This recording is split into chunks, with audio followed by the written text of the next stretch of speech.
So earlier this morning, I was having this conversation, and just God and I, and we were just talking, and I was saying to myself as I look around, and I said, God, your church needs to get back to fasting and prayer, especially on a consistent basis.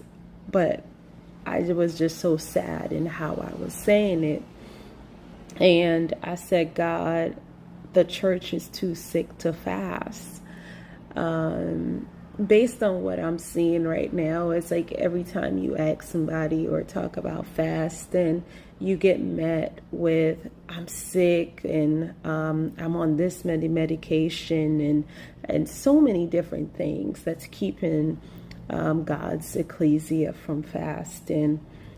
So I end up asking this question after I said, God, the church is too sick to fast. I said, how will healing and deliverance come if they cannot fast? And then I remind them, I said in Matthew 17:21, it says, this kind does not go out except by prayer and fasting.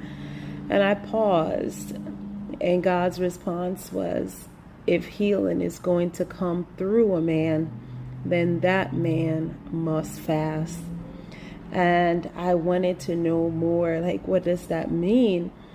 And I started thinking about some of the greats that came before us. And I started thinking about people like T.L. Osborne.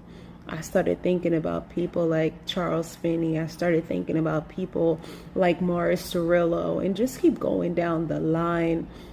The Catherine Coleman, just going down the line. And as I'm thinking about it, and it says, if healing is going to come through a man, then that man must fast.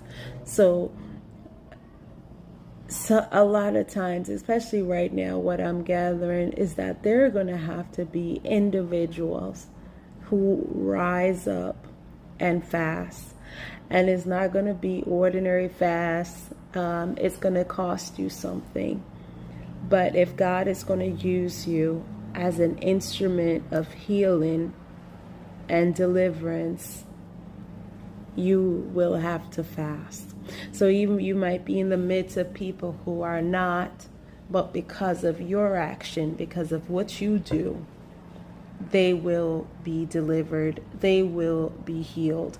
So I woke up this morning, and my thing is, I want to be used as an instrument of healing.